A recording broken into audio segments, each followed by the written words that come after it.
ഇന്ന് ഒരുപാട് പേര് നൈറ്റ് ഷിഫ്റ്റ് ചെയ്യുന്നുണ്ടാവും. എസ്പെഷ്യലി ഒരു സോഫ്റ്റ്വെയർ ബൂമൊക്കെ നടന്നതിന് ശേഷം പുറത്തുള്ള കൺട്രീസ് ഇവിടെ വന്ന കമ്പനീസ് ഒക്കെ തുടങ്ങുമ്പോൾ obviously people are force to work in night shift. അപ്പൊ അവരുടെ ഉറക്കം സ്ലീപ്പ് പാറ്റേൺ എന്ന് പറയുമ്പോൾ ഒരിക്കലും രാത്രി ഉറങ്ങുന്നത് പോലെ രാവിലെ ആവില്ല. ഈ ഉറക്കം ഇൻഫെർട്ടിലിറ്റിയിൽ ഒരു ഫാക്ടർ ആണോ? തീർച്ചയായിട്ടും ഉറക്കം നമ്മുടെ ജനറൽ ഹെൽത്തിനെ എല്ലാം വളരെയധികം എഫക്ട് ചെയ്യും. കാരണം സൺലൈറ്റുമായിട്ടുള്ള നമ്മുടെ ഒരു കണക്ഷൻ, നമ്മുടെ സ്ലീപ്പ് പാറ്റേൺ, നമ്മൾ എത്ര രാവിലെ കിടന്നുറങ്ങാൻ നോക്കിയാലും രാത്രിയത്തെ ഒരു സ്ലീപ്പിന് അത്ര ആവില്ല. അതുപോലെ തന്നെ നമ്മുടെ ചില ഹോർമോൺസ്, മെലറ്റോണിൻ എന്ന് പറഞ്ഞ ഹോർമോൺ ഒക്കെ നമ്മുടെ ഇൻഫെർട്ടിലിറ്റിയായിട്ടും എസ്പെഷ്യലി സ്ത്രീകളുടെ ഓവുലേഷൻ പാറ്റേണുമായിട്ട് നല്ല ബന്ധമുണ്ട്. ഒവേറിയൻ റിസർവുമായിട്ടും ബന്ധമുണ്ട്. അപ്പം അങ്ങനെ അതുമെല്ലാം നമുക്ക് നമ്മുടെ ജനറൽ ഹെൽത്തിനെ അത് ബാധിക്കും.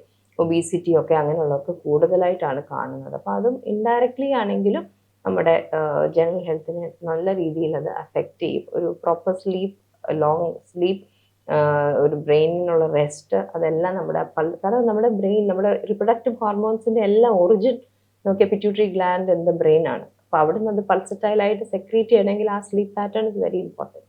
ഓക്കെ. IVF പോലുള്ള ട്രീറ്റ്മെന്റ്സ് പലരും അത് അഫോർഡബിൾ അല്ല എന്ന് പറഞ്ഞിട്ട് ട്രീറ്റ്മെന്റ് ഡിസ്കണ്ടിന്യൂ ചെയ്യുന്ന ഒരു സിറ്റുവേഷൻ ഉണ്ടാവാറുണ്ട്. സോ ശരിക്കും ഇത് നോർമലി എല്ലാവർക്കും അഫോർഡബിൾ ആയിട്ട് ചെയ്യാൻ പറ്റുന്ന, അല്ലെങ്കിൽ ഇൻഫെർട്ടിലിറ്റി ക്യൂർ ചെയ്യാൻ പറ്റുന്ന ഒരു സാഹചര്യം ഉണ്ടോ ഇവിടെ? തീർച്ചയായും നമ്മൾ IVF എന്ന് പറയുമ്പോൾ അതിൻ്റെ കോസ്റ്റ് മെയിനായിട്ട് വരുന്നത് അതൊരു ലോങ് പ്രോസസ്സാണ്.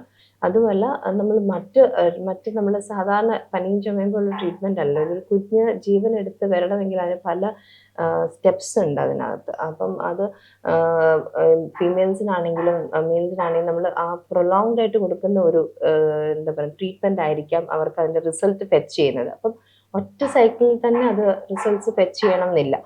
കാരണം ഒരു പ്രാവശ്യം ചെയ്യാൻ മിക്കവർക്കും അത് അഫോർഡബിൾ ആണ്. 10 ഇഞ്ചെക്ഷൻസ് എടുത്തിട്ട് IVF പ്രോസസ്സ് വരെ എത്തിക്കാൻ പലർക്കും അച്ചീവബിൾ ആണ്. അത് ഇറ്റ്സ് നോട്ട് വെരി എന്താ പറയുക കമ്പാരിറ്റീവ്ലി ലെസ് ആണ്. നമ്മുടെ ഇപ്പോഴത്തെ ഒരു ജീവിതശൈലിയും കൂടെ വെച്ച് നോക്കുമ്പോൾ ഈ ട്രീറ്റ്മെൻറ്റ് കോസ്റ്റ് കമ്പാരിറ്റീവ്ലി കുറവാണ്. പക്ഷേ ഇതിനകത്ത് ചിലവ് റെക്കറിങ് കോസ്റ്റാണ് അതിനകത്ത് വരുന്നത്. കാരണം ഒരു പ്രാവശ്യം ആയില്ലെങ്കിൽ വീണ്ടും വീണ്ടും ചെയ്യാൻ പലർക്കും അത് ബുദ്ധിമുട്ടായിട്ട് വരുന്നു. അതുകൊണ്ടാണ് നമ്മൾ ചെയ്യുമ്പോൾ അത് കറക്റ്റായിട്ട് ചെയ്യാൻ, അതിൻ്റെ കറക്റ്റ് ഫാക്ടേഴ്സ് എല്ലാം ചെയ്ത് കറക്റ്റായിട്ടുള്ള പേഷ്യൻസിനെ റിക്രൂട്ട് ചെയ്യുക. അല്ലെങ്കിൽ നമുക്ക് ഇതിനകത്ത് റിസൾട്ട് കിട്ടാൻ ചെയ്യേണ്ട കാര്യങ്ങൾ നമ്മൾ പേഷ്യൻറ്റിനെ അവെയർ ആക്കി കൊടുക്കുക. ഇന്ന രീതിയിൽ പോയാൽ റിസൾട്ട് കിട്ടാൻ, ചിലപ്പോൾ നമ്മൾ ഇങ്ങനെ ചെയ്താൽ നമുക്ക് റിസൾട്ട് കിട്ടാൻ സാധ്യത കുറവാണ്. അപ്പോൾ നമ്മൾ ചീപ്പർ ഓപ്ഷൻസ് അല്ല അവിടെ നോക്കേണ്ടത്. രാദർ നമുക്ക് സ്യൂട്ടബിൾ ആയിട്ടുള്ള ഓപ്ഷൻ ചെയ്ത് കഴിഞ്ഞാൽ ചിലപ്പോൾ നമുക്ക് ഈ റെക്കറൻസിൻ്റെ ചാൻസസ് കുറയ്ക്കുകയും thereby cost bring down ചെയ്യാൻ പറ്റുകയും ചെയ്യാം. ഓക്കെ. ബിക്കോസ് അത് കോമൺ ആയിട്ട് എല്ലാവർക്കും വേണ്ടുന്ന ഒരു സംശയമായിരിക്കും. തീർച്ചയായിട്ടും അത് IVF അഫോർഡബിൾ അല്ല എന്നൊരു എപ്പോഴും നമുക്ക് തോന്നും. പക്ഷെ നമുക്ക് ഉള്ള പേഷ്യൻസ് എല്ലാവരും അങ്ങനെ എല്ലാ ഇതിലും ഉള്ള ആളുകൾ നമ്മുടെ പേഷ്യൻസ് ആയിട്ടുണ്ട്. സോ ഇറ്റ്സ് അബൌട്ട് നമ്മൾ അവർക്ക് കൊടുക്കുന്ന മ്യൂച്വൽ ഒരു സപ്പോർട്ടും അതെല്ലാം ആണ് അവരെയും ഈ ട്രീറ്റ്മെന്റ് കംപ്ലീറ്റ് ചെയ്യിപ്പിക്കാൻ സമ്മതിക്കുന്നത്. കാരണം ഒരു പ്രാവശ്യം IVF ചെയ്യുന്ന ഉടനെ ബേബി ആകണം എന്നൊന്നും നമുക്ക് അങ്ങനെ ഇത് ചെയ്യാൻ പറ്റില്ല. അതൊരു എന്താ പറയുക ഫോൾസ് പ്രോമിസ് ആയി പോകും. പക്ഷെ ആകുന്നവരുണ്ട്.